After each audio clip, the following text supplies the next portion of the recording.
So hello my dear students, welcome to back my YouTube channel नूरामेंट। आज इस new session के माध्यम से हम लोग क्लास 10th के साइंस का चैप्टर नंबर 1 यानी रासायनिक अभिक्रियाएं एवं समीकरण, इन इंग्लिश में इसको कहते हैं क्या, केमिकल रिएक्शंस एंड इक्वेशंस के चैप्टर के कुछ पार्ट को कवर करेंगे। एंड जितने भी फर्दर्स वीडियो आएंगे इसी चैप्टर से रिगार्डिंग से आएंगे। जब आपका चैप्टर्स कंप्लीट होगा इसके बाद हम लोग सेकेंड चैप्टर जो है उस सेकेंड चैप्टर पे आएंगे। इसी तरह से क्या है कि चैप्टर वाइज यानी एक सीक्वेंस में हम लोग पूरे क्लास 10th का जो साइंस का जो एनसीईआरटी है वो उसको हम लोग क्या करेंगे, पूरी तरह से सिलेबस कंप्लीशन का कार्य करेंगे। इन वीडियो आगे बढ़ने से पहले यदि आप इस चैनल पर फर्स्ट टाइम विजिट किए तो प्लीज सेशन को लाइक और चैनल को सब्सक्राइब कर लीजिए ताकि आपको नए नए क्या की अपडेट्स सबसे पहले आप तक पहुंचता रहे। दूसरी बात, क्या इस वीडियो के इसके बाद जितने फर्दर वीडियो आएंगे वो एनसीईआरटी का लाइन बाय लाइन डिकोड होगा सर? यस, बिल्कुल ऑफकोर्स एनसीईआरटी का आपका लाइन बाय लाइन डिकोड होगा। बात आई समझ, लाइन बाय लाइन। ये बात 100% गारंटेड है। और आपका अगर बोर्ड में एग्जाम यहाँ से इस चैनल के माध्यम से अगर वीडियो आप लेक्चर देख के आते हैं, अब 100% की गारंटी के साथ मैं बोल सकता हूँ कि आप बोर्ड एग्जाम्स में चाहे किसी प्रकार के स्टेट बोर्ड हो, यूपी बोर्ड हो, जैक बोर्ड हो, बिहार बोर्ड हो, उस बोर्ड में आप क्या कि अच्छा से अच्छा परफॉर्मेंस कर सकेंगे। सो दैट मेरा आपसे ये रिक्वेस्ट है कि पूरे प्लीज इस पूरे वीडियो को देखिए और ताकि अपने क्या है क्लास 10 के साइंस पर आपका एक अच्छा खासा क्या पकड़ हो सके। आई होप आप समझ पा रहे हो। चलिए बिना किसी विलंब के अब हम लोग क्या करते हैं, अपने चैप्टर्स पे आते हैं। क्या क्या बात है उस पर हम लोग थोड़ी बहुत डिस्कस कर लेते हैं। मान लीजिए सबसे पहला चैप्टर जो रासायनिक अभिक्रियाएं एवं समीकरण और केमिकल रिएक्शंस एंड इक्वेशंस, मतलब हुआ कि इसको इंग्लिश में कहते हैं। देखिए, जब भी हम लोग क्या कि किसी भी टॉपिक्स को पढ़ेंगे या किसी भी क्या कि अनुभाग को पढ़ेंगे या किसी भी क्वेश्चन आंसर को पढ़ेंगे तो उसी क्वेश्चन आंसर के हिंदी वर्जन के साथ साथ हम लोग अंग्रेजी वाले वर्जन को भी क्या करेंगे, सीखने का कार्य करेंगे, ताकि हम लोगों को आगे चलकर जितने भी उच्च क्लासेस की शिक्षा ग्रहण करने में हम लोग को आसानी हो सके, यानी सरलता हो सके। ठीक है, यहाँ तक क्लियर है। अब हम लोग क्या करते हैं, मान लेते हैं ये चैप्टर तो स्टार्ट की है सर, चैप्टर नंबर 1 है। चैप्टर नेम आप लोग इस वीडियो के माध्यम से देख पा रहे होंगे। अब चैप्टर का क्या है कि थोड़ा बहुत हम लोग क्या ओवरव्यू देते हैं कि मूल रूप से हम लोग इस चैप्टर्स में क्या क्या चीज पढ़ना होता है। तो किसी भी चैप्टर्स का क्या है कि दो पार्ट होता है। कौन से कितना पार्ट? दो पार्ट होता है। सबसे पहला भाग होता है आपका क्या है कि परिचय वाला भाग। कौन सा? परिचय। परिचय वाला भाग किसी भी चैप्टर्स का अंडरस्टैंड करना, इसको नोट डाउन नहीं कीजिएगा। अब उसके दूसरा वाला जो पार्ट होता है वो आपका होता है कि अध्याय का विस्तार। अध्याय का विस्तार बोले तो सर इंग्लिश में इसको कहते हैं चैप्टर्स का डिटेल्स, यानी क्या मूल रूप से इस चैप्टर्स में हम लोग क्या क्या पढ़ने वाले हैं। इंग्लिश में कहते हैं कि चैप्टर डिटेल्स। विस्तार का अर्थ होता है DTAILS। एक मिनट, डिटेल्स DETAILS डिटेल्स होता है। और परिचय वाले भाग को इंग्लिश में कहते हैं, इसको कहते हैं इंट्रो पार्ट। इंट्रो पार्ट यानी इंट्रो बोले तो फुल ऑफ इंट्रोडक्शन वाला इसको क्या कहते हैं, पार्ट होता है, ये पार्ट होता है। आप समझ आ गए। और हम लोग जो है किसी इस चैप्टर को खोले हो तो किसी चैप्टर दुनिया का आप कोई भी चैप्टर से रीड करें, सबसे पहले जो दिया रहता है उसका परिचय वाले भाग में, परिचय वाले भाग में ये दिया रहता है कि मूल रूप से हम लोग पिछले अध्याय में क्या क्या पढ़े, या पहला चैप्टर है तो हम लोग पिछले कक्षा में क्या पढ़े थे और इस कक्षा में इससे लिंक किया जाता है। मेनली ये जो परिचय वाला भाग होता है वो पिछले कक्षा में या पिछले अध्याय में जो भी चीज आप लोगों को इन्फॉर्मेशन दिया गया था, सीखा था, उसको परिचय वाले भाग में क्या हो कि आपको दोबारा से स्मरण करने का प्रयास करता है। और यहाँ पे आपका पिछले चैप्टर के कंसेप्ट को लिंक करता है किस परिचय वाले पार्ट में, और उसके बाद भी ये भी समझाता है कि इनमें क्या होता है, नहीं होता है, क्या पढ़ना है नहीं पढ़ना, ऐसा क्यों होता है। इससे संबंधित जितने भी आपके तथ्य होते हैं उन सारे तथ्यों को क्या करता है, कवर अप करने का कार्य करता है। किस पार्ट में? ये होता है आपका परिचय वाले भाग में। और दूसरा अध्याय का विस्तार होता है कि इस अध्याय में हम लोग क्या क्या पढ़ेंगे। तो परिचय वाले भाग में हम लोगों ने सीखा मूल रूप से क्या क्या, और अध्याय के विस्तार में हम लोग इस मतलब वह कि चैप्टर्स में इस अध्याय में हम लोग क्या पढ़ेंगे, इस अध्याय में पढ़ेंगे कि उसमें रिएक्शन किसके कहते हैं, ये कितने प्रकार के होते हैं। जैसे कि कहते हैं कि रिएक्शन की रासायनिक समीकरण किसे कहते हैं, उसमें क्षैतिज अभिक्रिया, ऊष्माशोषी अभिक्रिया या उपचयन अभिक्रिया, द्विविस्थापन अभिक्रिया, या जितने भी प्रकार के आते अभिक्रिया होते हैं उन सभी अभिक्रियाओं का सही और सटीक परिभाषा के साथ साथ एक या दो एग्जांपल्स के साथ हम लोग कवर करेंगे ताकि हम लोग को बोर्ड में अच्छा से अच्छा स्कोर आ सके। ठीक है, अब ये समझिए। अब हम लोग क्या होते हैं चैप्टर्स पे आते हैं कि चैप्टर्स का थोड़ी बहुत डिस्कशन कर लेते हैं कि मूल रूप से इसमें क्या क्या करना है। तो सबसे पहले क्या हो कि हम लोग भौतिक परिवर्तन और रासायनिक परिवर्तन को सीखेंगे। इसके बाद फिर क्या होगा, हम लोग चैप्टर्स पे आएंगे। क्यों? वो इसलिए ताकि आपका क्या है कि फंडामेंटल बेसिक से बेसिक कंसेप्ट जो है वो आपको क्या है कि समझ में आ सके, ये कहाँ से चैप्टर से लिंक है उसको आप अपने जोड़ सके। ठीक, आ जाइए। तो सबसे पहले इस चैप्टर में हम लोग पढ़ेंगे क्या वाले कि भौतिक परिवर्तन को लेकर पढ़ेंगे। आई थिंक आप लोगों ने क्या वाले कि पिछली कक्षाओं में भी इसको क्या वाले इस परिवर्तन का नाम सुना होगा या आपको परिभाषा याद भी होगा। इसको कहते हैं भौतिक परिवर्तन। क्या बोलते हैं? परिवर्तन, भौतिक परिवर्तन। इन इंग्लिश में इसको क्या कहा जाता है? इंग्लिश में कहा जाता है आपको क्या है? फिजिकल, क्या फिजिकल, PHYSICAL, फिजिकल। अब परिवर्तन का सीधा और सिंपल सा अर्थ होता है इंग्लिश में चेंज, CHANGE, चेंज, ये होता है। भौतिक परिवर्तन बोले तो फिजिकल चेंज है। अब इसमें सवाल आता है कि सर ये क्या होता क्या, इसका एक्चुअल में परिभाषा क्या? तो ऐसा परिभाषा कौन सा है जिसको अगर एग्जाम में आता है लिखने के लिख देंगे तो उसमें मार्क्स कटने के चांसेस नहीं है। तो आइए उसके अब हम लोग क्या करते हैं, परिभाषा को सीखते हैं। यहाँ से क्या करेंगे, यहाँ अब जो हम लोग क्या रहे कि परिभाषा, इंग्लिश में क्या कहते हैं इसको? डेफिनेशन कहते हैं, यानी परिभाषा को सीखते हैं कि परिभाषा क्या है। ठीक, अब देखो भौतिक परिवर्तन में होता है, इसको भौतिक परिवर्तन को हम लोग पहले उदाहरण से समझते हैं, उसके बाद हम लोग परिभाषा आपको लिख के देंगे और आप उसको नोट डाउन कीजिएगा। सबसे पहले क्या होने कि इसको समझिए, उसके बाद फिर लिखना आपको। उदाहरण के तौर पर मान लेते हैं कि आप लोग सिंपल से जवाब दीजिए। जब हम लोग क्या होने कि कागज, कागज तो आपसे परिचित है, पेपर, कागज का टुकड़ा, यानी कागज का टुकड़ा, टुकड़ा करते हैं, क्या टुकड़ा करते हैं, इतना बात समझना। पहले आपका कंप्लीट पेज था, पन्ना था, उस पन्ने को आपने क्या लिया कि फाड़ दिया। तो क्या पन्ना फाड़ने के बाद आपका कोई नया पदार्थ बना, रसगुल्ला या फिर कुछ और चीज, खजूर उजूर बन गया पेज से? बोलेगा सर ये कैसी बेवकूफी वाली बात करते हैं, ये कैसे बन सकते हैं, ये असंभव है। जी हाँ, हम भी वही कहना चाहते हैं कि कागज का जो टुकड़ा था, पहले पूरा पेज था, मान लेते हैं क्या कि पूरा पेज है ये आपका क्या कि विवाह कार्ड, यानी क्या कि निमंत्रण पत्र, यानी मैरिज कार्ड इसको कहते हैं, ये है। तो क्या मान इसको अगर हम आपके सामने ऐसे क्या कि फाड़ दे, ये फाड़ दिया, तो फाड़ने के बाद क्या आपको ये कुछ दूसरा पदार्थ बना, यानी नया पदार्थ, नया पदार्थ बना? बिल्कुल नहीं सर, ये तो कागज ही रहा, बस टुकड़ा इसका हो गया एक से अधिक। तो यही करने का मतलब भौतिक परिवर्तन भी आपका यही कहना चाहता है कि भौतिक परिवर्तन यानी बदलाव हुआ। बदलाव किसमें हुआ? ये जो टुकड़ा था उसका पहले टुकड़ा आकार था अलग से आकार का, उसको तोड़ दिया तो ये देखो फाड़ दिया तो अलग आकार का हो गया, और इसको क्या चाहे तो और इसको टुकड़ा कर देंगे तो ये भी आकार में परिवर्तन हुआ। आकार में परिवर्तन हुआ, परंतु इसमें ध्यान देने योग्य बात है, ये बात है कि इसमें आपका कोई नया सबस्ट्रेट यानी कोई नया पदार्थ नहीं बना। समझ पा रहे हैं आई थिंक। अब वही कहता है कि भौतिक परिवर्तन जिसको कहते हैं ऐसा परिवर्तन जिसमें आपका कोई नया पदार्थ नहीं बनता, लेकिन पहले जो पदार्थ का मूल अवस्था था वो क्या परिवर्तन के बाद भी वही उसी अवस्था का होता है, उसमें किसी भी प्रकार का बदलाव संभव नहीं है, नया पदार्थ का नहीं बनता है। यानी आकार में परिवर्तन हो सकता है। और भौतिक का मतलब हुआ कि बाहरी स्वरूप, यानी कोई दिखता कैसा, उसका कलर कैसा, इन सब चीजों को लेकर। तो आइए अब हम लोग परिभाषा को सीखते हैं। देखना इसमें लिखना कि जिस परिवर्तन, जिस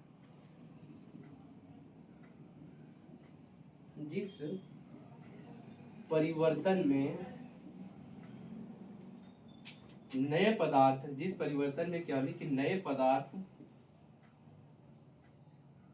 पदार्थ का निर्माण, जिस परिवर्तन में नए पदार्थ का निर्माण नहीं होता है, निर्माण नहीं होता है, आप नोट डाउन कीजिए, नहीं होता है, उसे भौतिक, क्या कहते हैं उसे? भौतिक परिवर्तन उसे भौतिक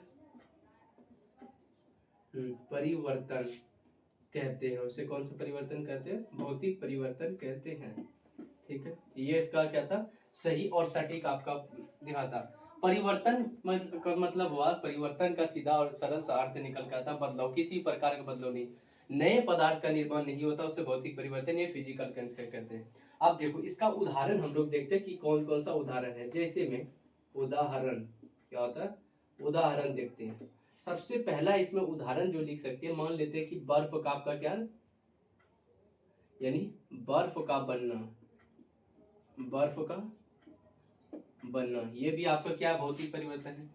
उसके बाद फिर क्या होता है आपका कागज का, क्या लेते, कागज का टुकड़ा, ऐसे कागज का टुकड़ा। ठीक, उसके बाद फिर लिख सकते हो कागज का टुकड़ा हो गया, कांच का टूटना, कांच का टूटना, ये कांच का टूटना। ठीक है, ये सब जो परिवर्तन है आपका भौतिक परिवर्तन है। ऐसा क्यों? देखो बर्फ का बनना, इसको बर्फ जब बनता है यानी क्या कि आपका पानी था, जल था, वो जमा के उसको बर्फ बना दिया, और वापस उस बर्फ को, उस आइस को दोबारा पिघलाएंगे, मतलब हीट देंगे, तो वो वापस से फिर किस में आएगा, पानी में। यानी उस जल का जो मूल अवस्था था उस मूल अवस्था में वो आ गया, इसी में किसी प्रकार का परिवर्तन नहीं हुआ। इसीलिए इस प्रकार के परिवर्तन को हम लोग क्या नाम दे देते हैं, भौतिक परिवर्तन, यानी विज्ञान की भाषा में उसको बोलते हैं भौतिक परिवर्तन कहते हैं। आई होप आपको क्या कि यहाँ तक समझ आ गया होगा। इसको 2 मिनट से लिए आप फटाफट लिख ले, तब तक के लिए मैं साइड हो जाता हूँ।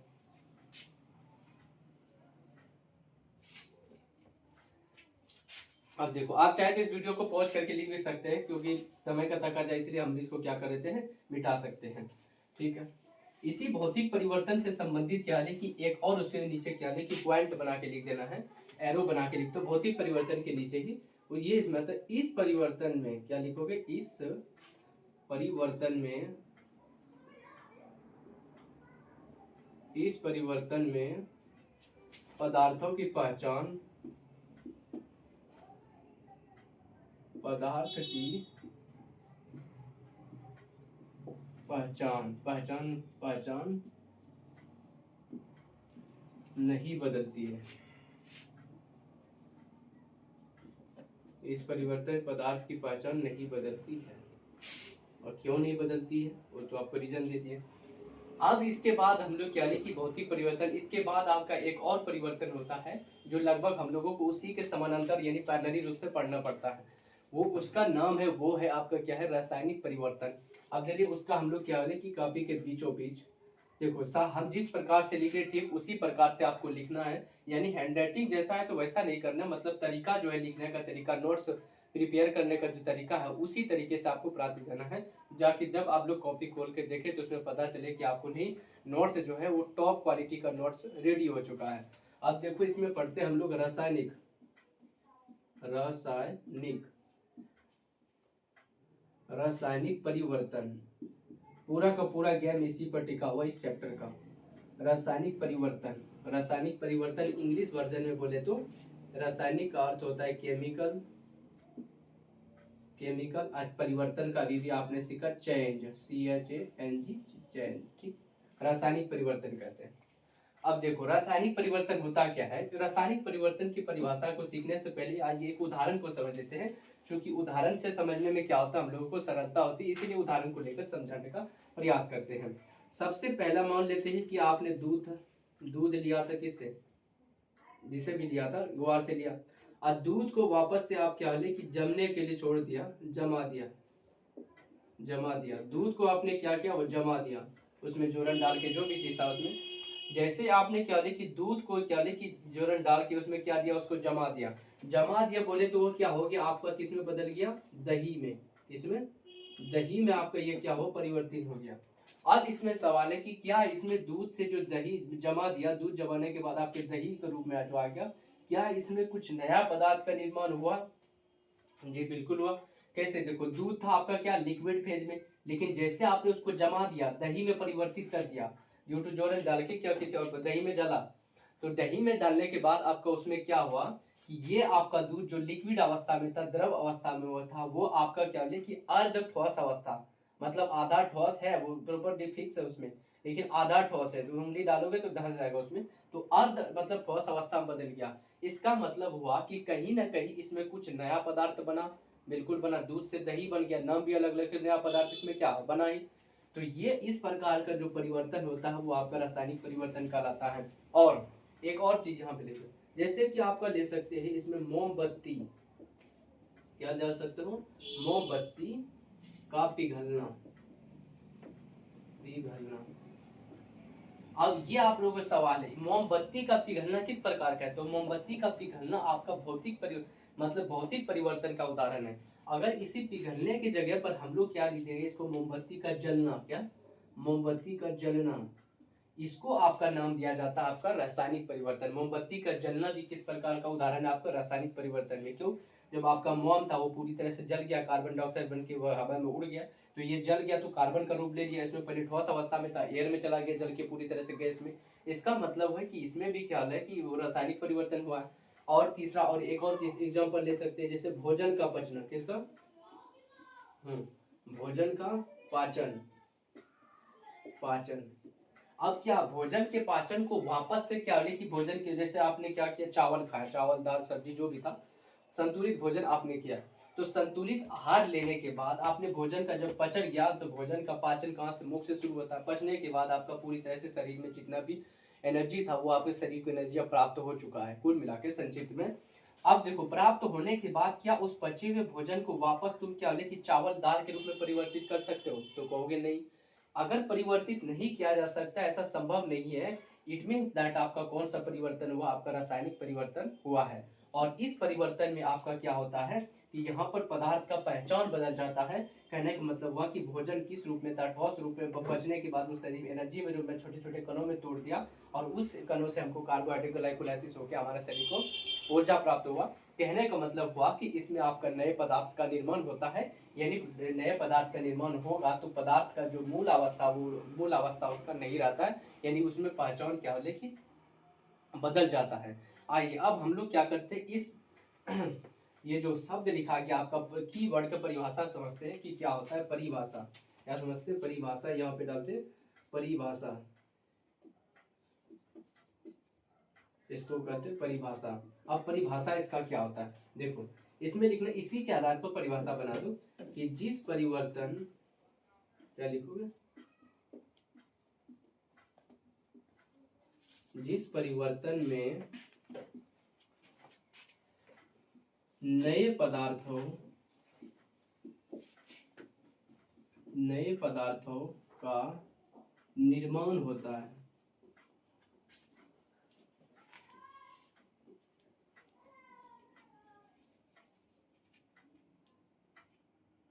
जिस परिवर्तन में नए पदार्थों का निर्माण होता है उसे रासायनिक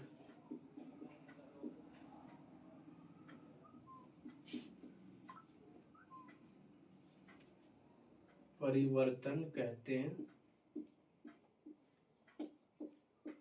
ठीक है, जैसे सर इसका उदाहरण दो, जैसे में भी लिख सकते हो, जैसे में सबसे पहला इसमें क्या डालना, नंबरिंग भी डाल सकते हैं इसमें। जैसे भोजन का पाचन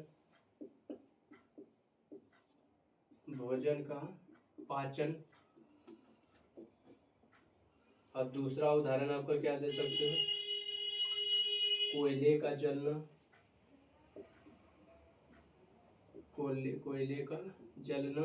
ठीक, और तीसरा उदाहरण दे सकते हो मोमबत्ती, दूध से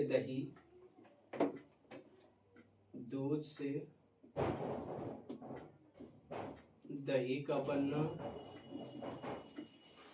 ये सब आदि, ये सब आपका किस में आता है, ये आता आपका रासायनिक परिवर्तन में आता है।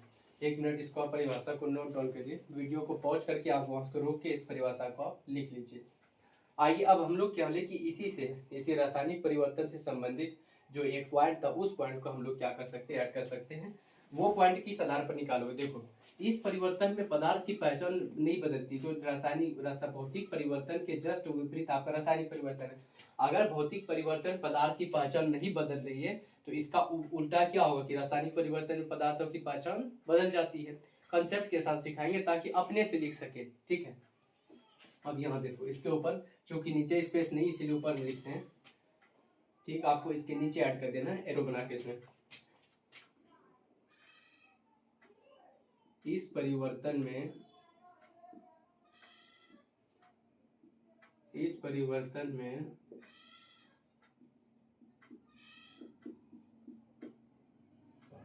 पदार्थों की पहचान बदल जाती है। इस परिवर्तन में क्या होता है, पदार्थों की पहचान बदल जाती है। ठीक, अगर पहचान बदला तो वापस फिर वो पदार्थ को उसमें नहीं लाया जा सकता है। इस पॉइंट को भी आप नीचे नोट डाउन कर लीजिए। आइए अब हम लोग क्या लेंगे, इसके जो भी फर्दर टॉपिक्स है उसको पढ़ते हैं।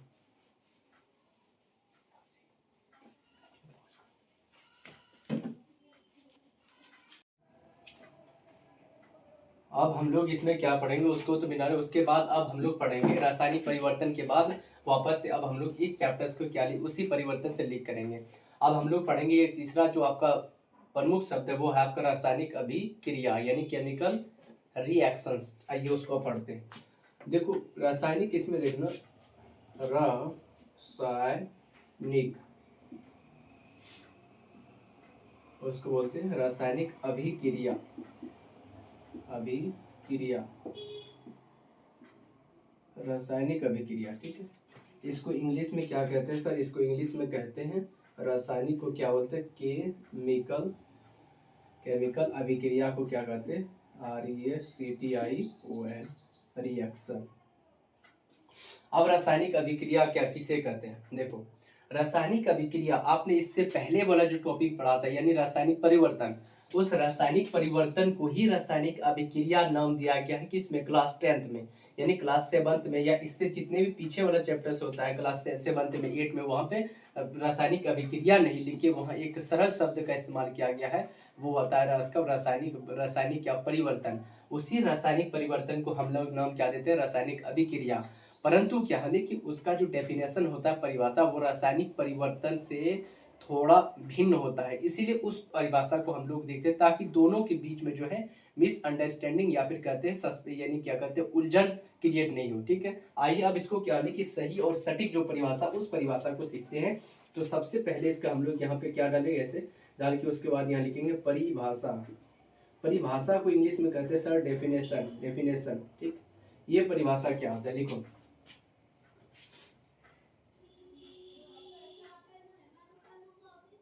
इसमें लिखना वह प्रक्रिया, क्या लिखोगे? वह प्रक्रिया,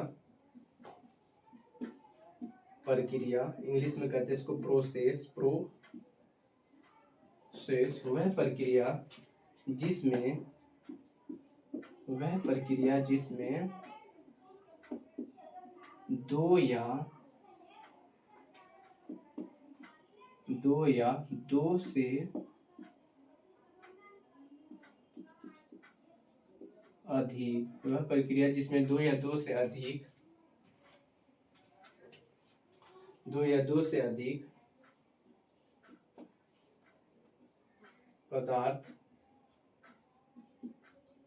मिलकर एक या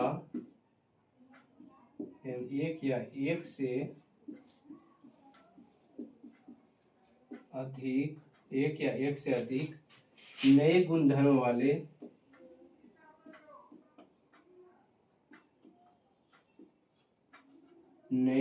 गुणधर्म मतलब गुण था, प्रॉपर्टी, नए गुणधर्म वाले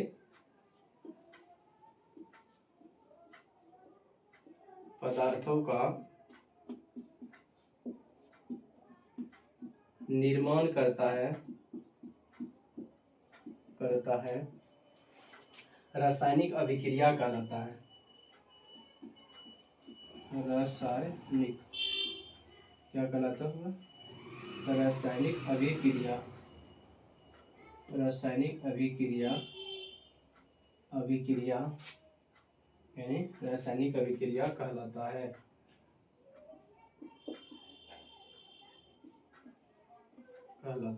ठीक है, अब इसका रासायनिक अभिक्रिया जो कहलाता है, इसमें देखना सबसे पहले सिंपल से इसमें तीन से चार की इस परिभाषा में कीवर्ड को पकड़ के रखना है।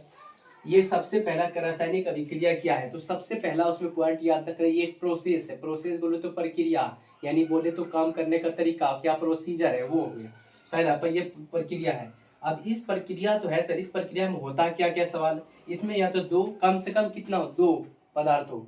कम से कम अभिक्रिया तभी संपन्न होगा जब कम से कम आपका कितना पदार्थ हो? दो पदार्थ हो कम से कम, तभी तो। अभिक्रिया बोले तो सिंपल समझो, लड़ाई मतलब वो कि तभी होगा जब दो आदमी आपके आसपास रहेगा, या फिर दो आदमी रहेगा तो उन दोनों के बीच में। अकेला लड़ाई नहीं हो सकता है, संभव ही नहीं है।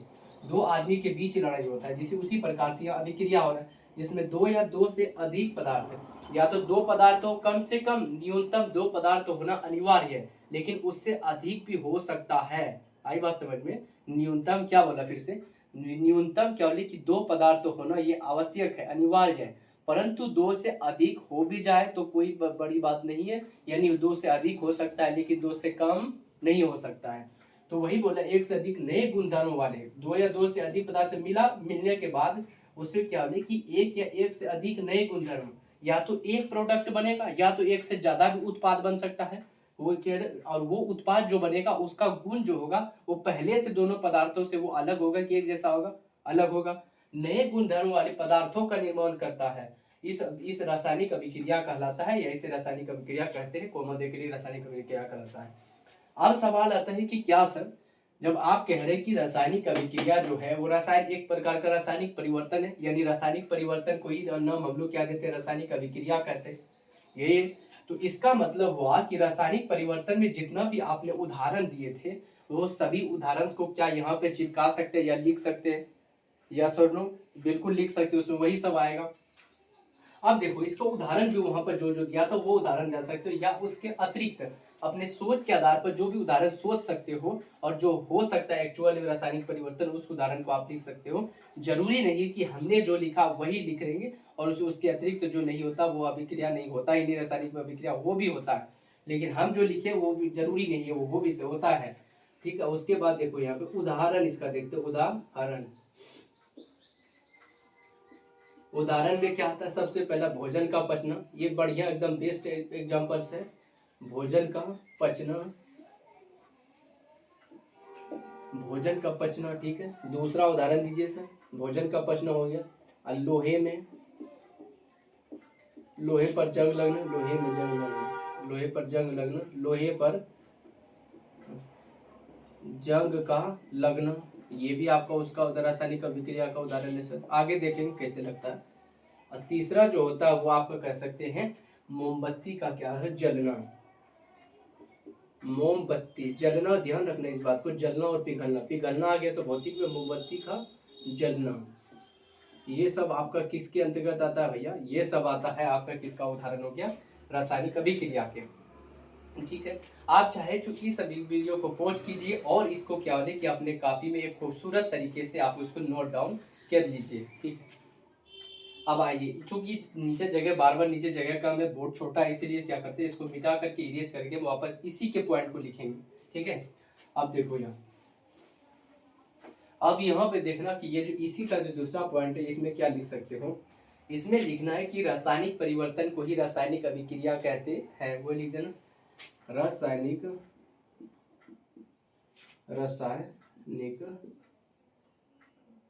परिवर्तन, रासायनिक परिवर्तन को ही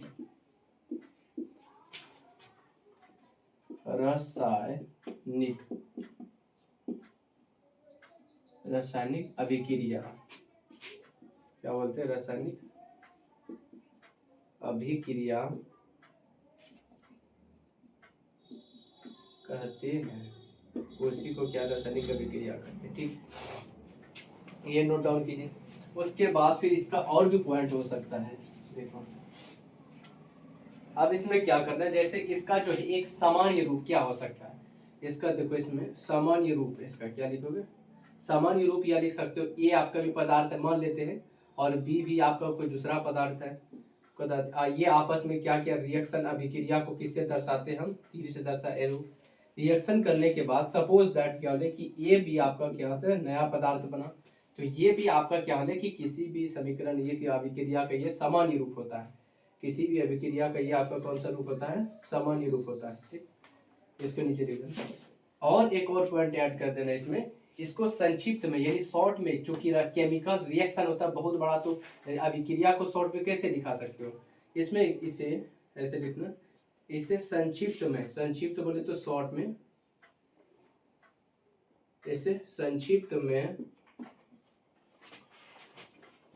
RXN द्वारा सूचित किया जाता है, सूचित निरूपित कुछ भी लिख सकते हो, सूचित किया जाता है,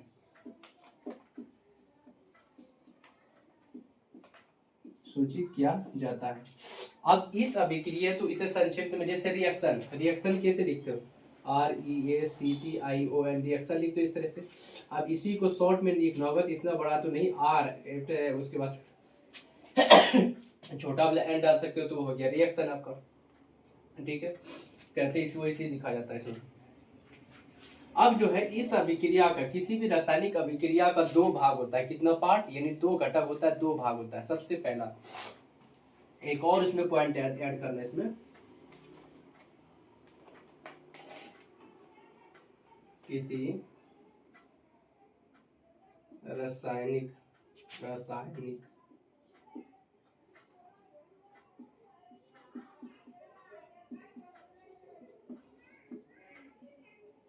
अभिक्रिया का दो भाग होता है, दो भाग होता है। ये कौन कौन सा है, दो भाग होता है, देख लेते हैं कौन कौन सा पार्ट है। सबसे, किसी भी रासायनिक अभिक्रिया का दो भाग होता है, तो सबसे पहला भाग जो होता है, इसको ए नंबर डाल देते हैं इसमें, ओवर नंबर डाल के, वो होता है अभिकारक। अभिकारक क्या होता है, अभिकारक इसको कहते हैं, इंग्लिश में कहते हैं रिएक्टेंट।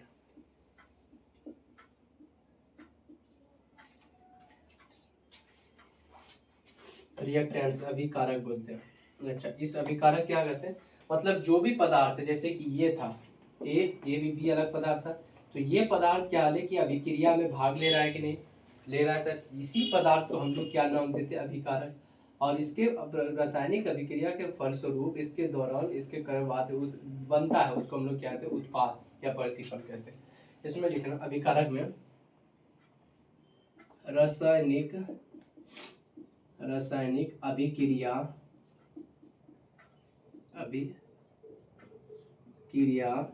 में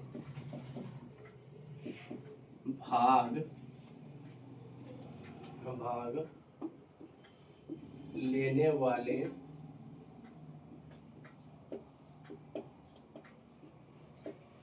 पदार्थों को अभिकारक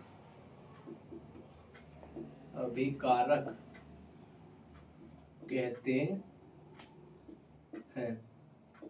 क्या कहते हैं, अभिकारक कहते हैं। तब तक आप लिख लेते, इसमें इंक हम लोग डाल लेते हैं।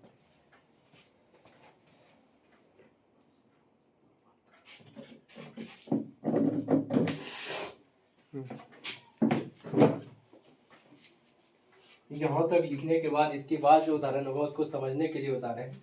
इसमें क्या होगा, यहाँ पे जैसे कि पहले बताया कि ए ले लिए, कोई पदार्थ ए है, उसके साथ ये ए पदार्थ किसी बी पदार्थ के साथ आपका क्या कर रहा है, अभिक्रिया कर रहा है, जैसे तुम किसी और के साथ करते हो। अब देखो इसमें जो है यहाँ पर आप कहा जाएगा, ये भी मान लेते हैं कि नया पदार्थ बना, तो इसमें तो ये और ये पदार्थ जो दोनों पदार्थ है, ये आपका क्या कहलाता है, अभिकारक। क्या कहलाता है, अभिकारक, इसको कहते हैं अभिकारक कहते हैं। बाकी उस वाले को उधर को कहते हैं उत्पाद, ये फिर उसके नीचे लिख देना। अब इसके ये तो पहले नंबर का, तो उसको क्या बोलते हैं कि अभिकारक कहते हैं। कम से कम अभिकारक कितना होगा सर, दो तो हो जाते हैं, उसमें तो दो के बीच आपका रिएक्शन हो सकता है, किसी तीसरे के बीच रिएक्शन नहीं हो सकता। यहाँ तक हम लोगों ने क्या लिखी सीख चुका है। अब हम लोग बात करते हैं कि सर दो भाग होता है, तो वही रासायनिक अभिक्रिया के दूसरे भाग और दूसरा वाला भाग जिसका नाम रखा है मैंने उत्पाद। उत्पाद क्या होता है, उत्पाद, या इसको लिख सकते हो प्रतिफल। जैसे एक किसी किसी पुस्तक में आपका उत्पाद लिखा है, किसी में प्रतिफल, इंग्लिश उसका एक ही होता है, प्रोडक्ट। इस शब्द को, इंग्लिश वाले वर्जन को आपने अपने डे टू डे लाइफ में, दैनिक जीवन में अवश्य ये सुना होगा कि प्रोडक्ट, ये इसका प्रोडक्ट, ये खरीद लो वो खरीद लो, तो वही उत्पाद यानी प्रोडक्ट हो गया। अब सुनो, इसमें प्रतिफल क्या होता है, यानी ये अभिक्रिया किया, तो अभिक्रिया के रासायनिक अभिक्रिया के फलस्वरूप जो नया पदार्थ, ये आपका कौन सा पदार्थ है, ये आपका कौन सा पदार्थ है, ये आपका नया पदार्थ है, नया पदार्थ है, यस और यस सर, नया पदार्थ है। तो इसी नए पदार्थ को हम लोग क्या बोलते हैं, उत्पाद या प्रतिफल। तो इसको भाषा के रूप में किस तरह से लिखो, देखो रासायनिक अभिक्रिया के फलस्वरूप क्या लिखोगे, रासायनिक अभिक्रिया, रासायनिक अभिक्रिया के फलस्वरूप, यहाँ से लिखो, रासायनिक अभिक्रिया के फलस्वरूप, रासायनिक अभिक्रिया के फलस्वरूप बने नए पदार्थों को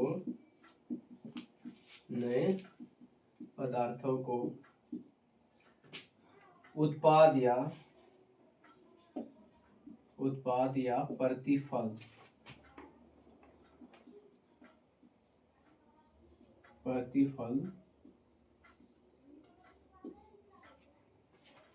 कहते हैं।